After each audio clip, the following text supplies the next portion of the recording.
welcome back to my channel. So today's case that I'm going to be talking about, it's currently ongoing. A lot of new information has been getting released in the past couple of months, and honestly, I had heard about the case, but I didn't really do a deep dive on it. And when I took a look at the details that were being revealed, it made my blood absolutely boil, and I just had to share it with you guys. And I'm hoping that you guys heard about this case and you guys are not like me who just recently did a deep dive on it, but I wanted to go over the facts of this case and just how truly disturbing it is. And I also want to say, please like and subscribe for more true crime. I post every Monday, Wednesday, Friday at 1 p.m. Eastern Standard Time. And I wanted to thank you guys so much for always tuning into my content and showing me so much love. So let's jump right into it. So this specific case takes place in Kissimmee, Florida, and it actually occurred this year. And there have been, like I said, many updates coming out. So I'm going to go over all the details that are currently available. On February 26th, 2024, Madeline Soto, who was a 13-year-old girl, was reported missing at about 8 p.m. after Stephen Stearns, who was her mother's boyfriend, had reportedly dropped her off near Hunters Creek Middle School, which was the school that Madeline had attended. Earlier that morning, Madeline's mother, Jen Soto, had claimed that she had woken up after Stephen, her boyfriend, took the dog out for a walk, but she claimed that she had just went back to sleep and Jen never had saw Madeline that morning. For some reason, on February 26th, Stephen told Madeline's mother that he had to factory reset his phone while trying to update it. What investigators also noted was that Madeline's phone was left at home. While Madeline had a tendency to run away, this was highly unusual for her. So when I was reading about this and that detail about him having to hard factory reset his phone, that is such an odd thing to tell someone. I mean, why would you need to hard factory reset? For what purpose would you need to do that? Any 13-year-old girl who has a cell phone is going to take it with her everywhere, and she didn't have a tendency to do that. So this is already a red flag. That on top of Jen not seeing her daughter before she left, everything is seeming very suspicious, and honestly, eyes are on Stephen at this point. At about 4:30 p.m., Jen Soto went to go pick up Madeline from school, but when she got there, she was told that Madeline never made it that day. Again, last person to see her, Stephen, never made it to school that day, never saw Madeline. On February 27th, the Orange County Sheriff's Office issued a release to the public about Madeline's disappearance, asking anyone if they had any information to come forward. Obviously, Madeline's stepfather was questioned about Madeline and where exactly he dropped her off and where he went afterwards. During this time, when investigators were questioning Stephen, they noted that he kept changing his story, which was extremely odd and stood out to investigators. On February 28th, a massive search was conducted by the sheriff's office to see if they could find anything in regards to Madeline's disappearance. Orange County Sheriff John Mina said that deputies were able to access Madeline's phone, and they were able to find information that indicated that she wanted to live in the woods when she turned 13 years old on February 22nd.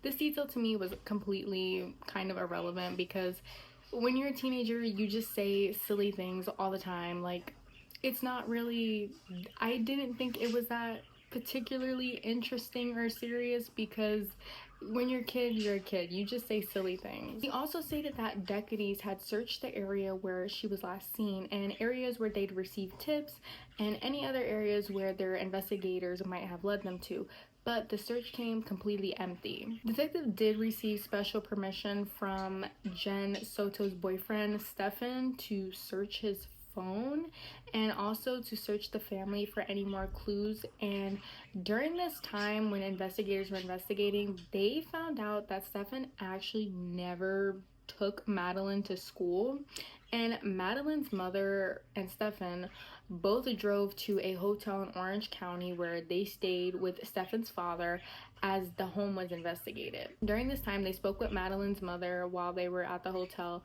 and she claimed that Stefan had been very panicky because he wanted his cell phone back, and apparently both Stefan and Jen thought that investigators had been targeting Stefan, which is odd because he was the last person to see Madeline alive, and Jen Soto stated that he was the wrong guy. And again, very weird of Madeline's mother to say something like this, because if I was the mom and my daughter is missing and you're the last person to see her alive, I'm gonna want the investigators to thoroughly clear you, because clearly you know something, or you're not telling investigators something. And why are you being panicky about your cell phone?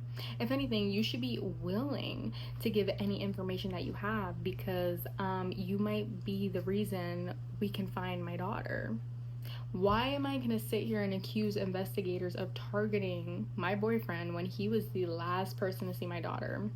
Just very odd behavior from both of them, and I'm not liking it. I don't sense good vibes from either of them. What investigators also found while investigating Stefan was that at some point during the night when they were supposed to be in the hotel, Stefan snuck out and drove all the way to Northport for unknown reasons before returning home the next morning. Apparently, Stefan's mother lived in the area, but investigators reported that he never actually visited her. And on February 29th, Stefan Stern was arrested, and he became the prime suspect in Madeline's disappearance. In a release, investigators had found some images of CP on his phone and Google Drive account, and a review of the device's data showed that someone had tried to delete the evidence ahead of time. Detectives were able to pinpoint some of these images and videos to the family home. Now, I did see some stuff online, and I don't know how true it is, but allegedly these videos had images and videos of Madeline Soto, and I don't know how true that is, but that is going around online. And if that is the case, to me, Stefan, he did this clearly, and he was assaulting Madeline in that home. And I feel that her mother most likely knew about it, just based on her reactions to him being questioned and to his reaction being panicky. As a result of the discovery, Stefan was arrested and held on no bond, and he was charged with sexual battery and possession of child SA materials. Investigators conducted an interview with Stefan where he discussed his relationship with Jen Soto and their sleeping arrangements at home. This is where I completely lost it reading up on this case, because it was truly disturbing. Investigators had conducted that interview with Stefan, and according to Stefan, he stated that he typically shared a bed with Jen and Madeline, claiming that Madeline always needed to have human contact while going to sleep. What does this mean? This made my blood completely boil. You mean to tell me that a mother allowed her child to sleep in the same bed with her boyfriend and then claimed that Madeline needed human contact? She's a 13-year-old teenage girl. It was also stated that Madeline and Stefan often shared the bed alone together, and Jen Soto later told detectives that this was so she can get some sleep. What? I can't fathom this mother openly stating this to the police as if this is something normal. If you wanted to get some sleep, then you should have sent Madeline to another room and you sleep in the same bed with your boyfriend, not you leave Madeline in the room with your boyfriend. What? And then her reasoning was because she trusted Stefan to never do anything to her daughter. It doesn't matter if you trust this man. No 13-year-old girl should be sleeping in a bed with a grown man. Period.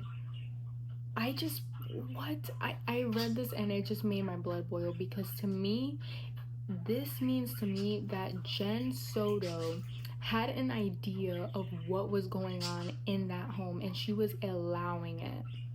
To just leave your daughter up there with that man, utterly insane. According to Stefan, he told detective that he had dropped Madeline off in front of Peace United Methodist preschool at about 8:40 a.m. on February 26th, despite the middle school that she went to being farther down the street.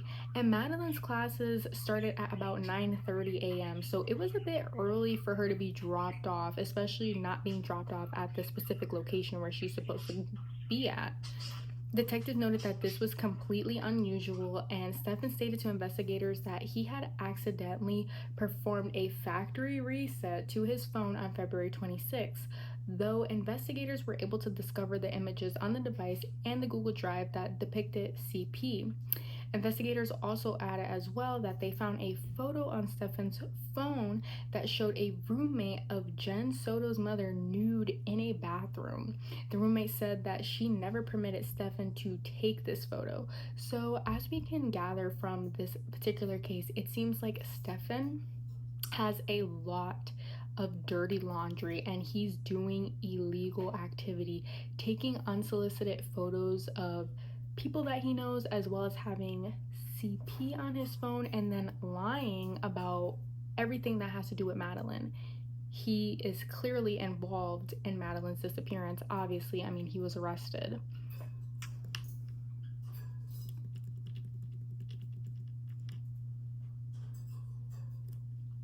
On February 29th, detectives had also interviewed Stefan's ex-girlfriend, and they had a brief relationship together in 2022. And during that time, Stefan would refuse to spend the night at her home, and she claimed that the reasoning being was that Stefan insisted that he needed to be home with Jen Soto and Madeline because they couldn't sleep without him there.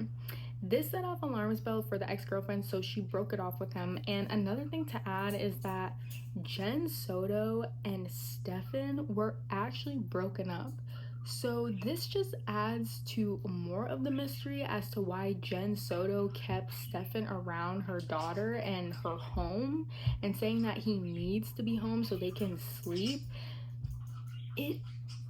As far as I know, Jen Soto has not been charged with anything, but there has to be some lingering suspicion between the detectives and other people who have heard this case that Jen Soto knew what was happening in her home.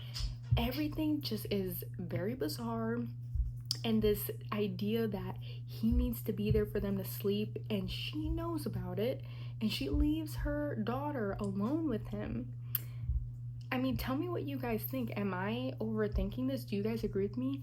If so, leave your thoughts down below in the comments, because I am just so flabbergasted by the amount of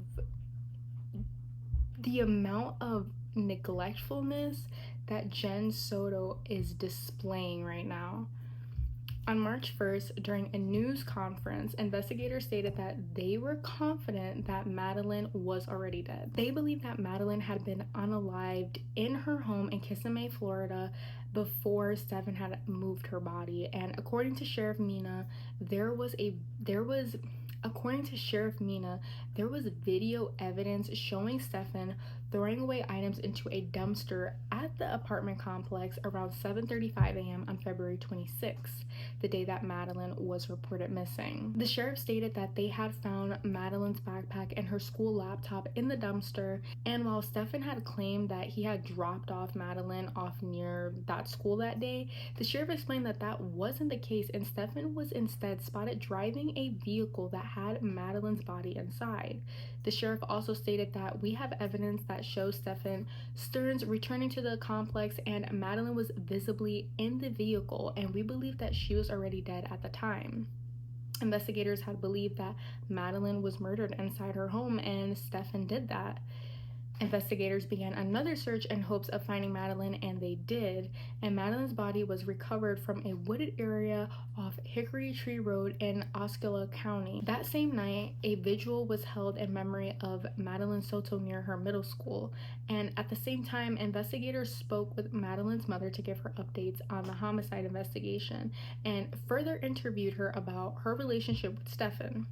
She claimed that Stefan was a master liar and a master manipulator, and she did believe at first that Stefan was innocent, but after being shown the sexual offense images by police, she changed her mind.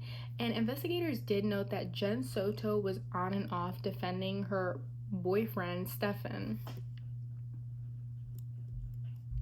They stated during portions of the interview, she, aka Jen Soto, continuously protected Stefan Stearns, was questioned about why she prioritized Stefan Stearns over, and even at one point referred to the sex stuff as not evil, but the murder of as evil.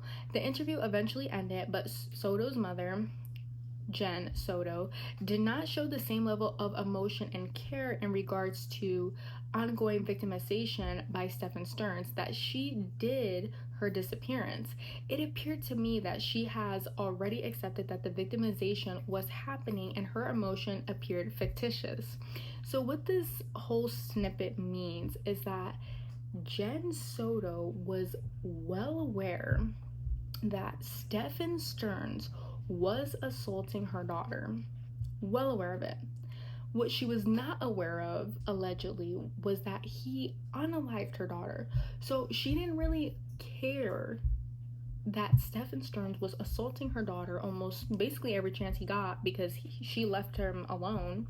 What she cared about was that she disappeared and she was no longer alive. But this could have been prevented if she would have protected her daughter like a real mother would. And she can sit here and say that she didn't know, but just based off what the investigators are stating and her aneurysms in the meeting, it just to me screams that she knew all along and she should also be charged with something. Period. On March 2nd, Stefan waived his first appearance in the Osceola County Court and instead was being represented solely by his attorney, and the judge held Stefan on absolutely no bond. And on March 6th, a press release court record showed that Stefan had been accused of sexually abusing Madeline for years. Despite attempts to wipe his phone, investigators were able to recover files showing the sexual abuse, which stemmed back as far as 2022. And investigators also stated that upon reviewing the contents of Stefan's phones, several images and videos were located which depicted the missing juvenile.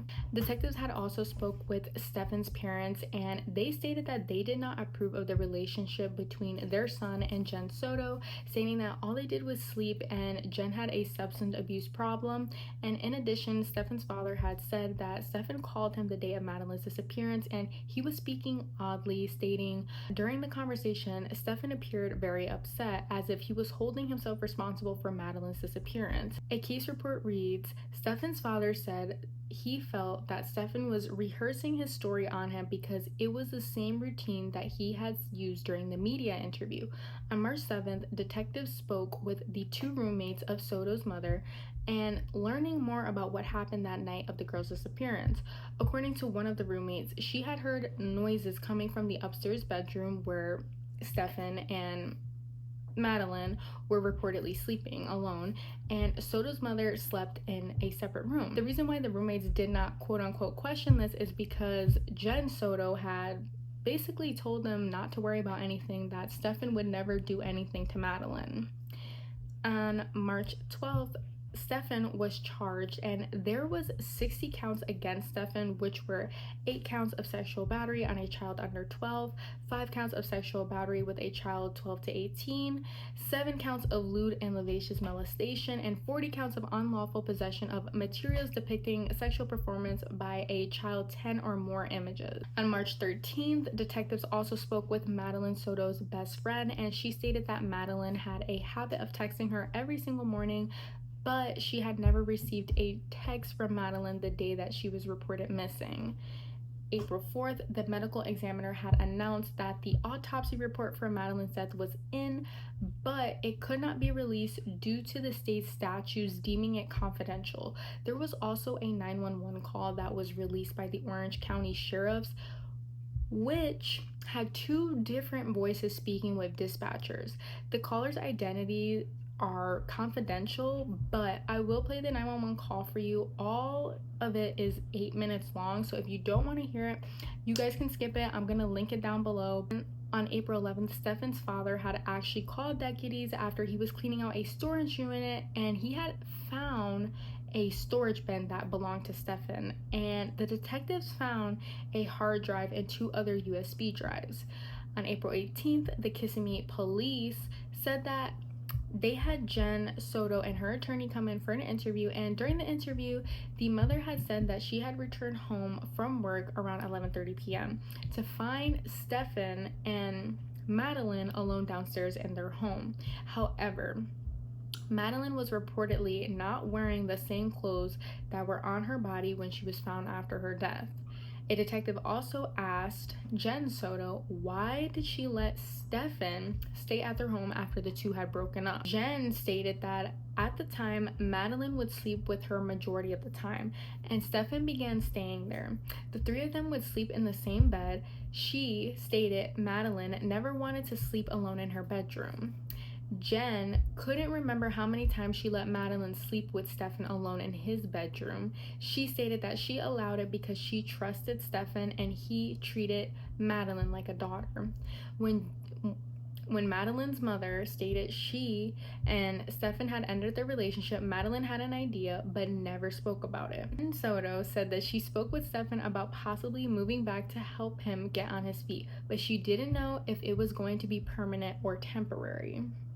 Again, very weird behavior from Jen Soto. I don't believe her one bit. Like I said, I believe genuinely that, again, speculation, but I do believe that she knew something. On April 22nd, police stated that they found on Stefan's hard drive about 35,000 images of CP.